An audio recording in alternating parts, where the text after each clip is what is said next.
سلام الله عليكم ورحمة الله وبركاته. الحمد لله رب العالمين، والصلاة والسلام على رسوله محمد وعلى آله وأصحابه أجمعين.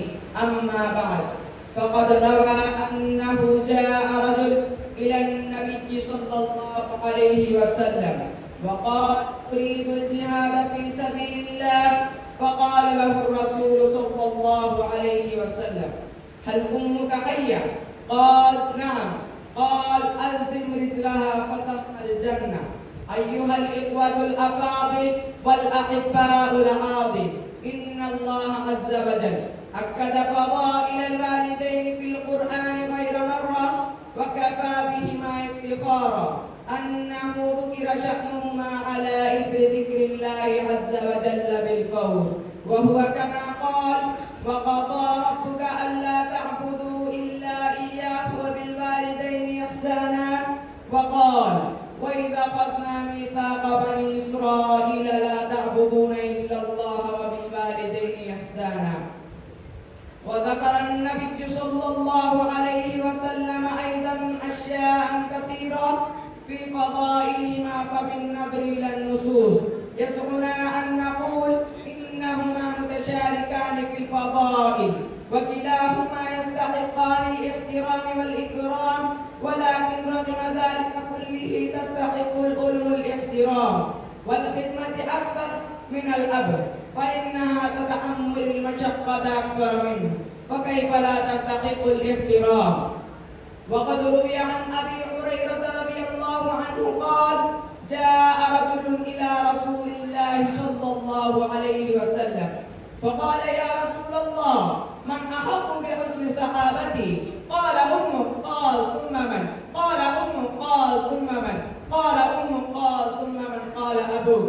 وكيف لا تفوق الأب من جهة الخدمة والاحترام، وقد رفع الله منزلها أضعافا مضاعفة، فإن لها يدا طولا ودخلا كبيرا ودورا بارزا في تربية الأولاد وتحمل المشقات في هذا الطريق البعيد.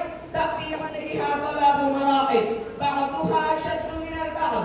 المرحلة الأولى تأتي حين تكون حاملة، كم مشقة تحمل في هذه الأشهر التسعة، وكم عناء أن تلقى في هذه المدة المديدة، وكم وجعا تواجه في هذه الحالة الخطرة. في الحقيقة لا يقدره أحد سوى الله عز وجل الذي لا يخفى عليه خافية، ولكن إن ماتت الأم لا يستطيع الأب تحمل المشقات من غير اقتران جديد، فيا ولد، هي الأم التي حملتك 9 أشهر واستعذبت كل عناء واستسهلت كل صعب، وربتك حين كنت طفلا لا تقدر على شيء، ولا تستطيع أن تأكل وحدك وتشرب وحدك وتلبس وحدك وتنام وحدك وتمشي وحدك، وأطعمتك حين كنت جائعا، وسقتك حين كنت عطشانا، وألبستك حين كنت عريانا، وسقلت الليالي حين كنت مريضا، وفرحت مع فرحك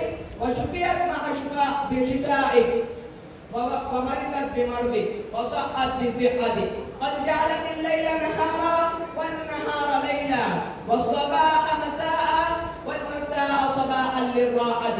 قم يا أيها الولد وتشبث بذيل عصفها قبل أن تفوتك الفرصة، وادخل الجنة، فإن الجنة تحت أقدام الأم، وخدمها خدمة حتى تفوز فوزا عظيما، وما علينا إلا البلاغ.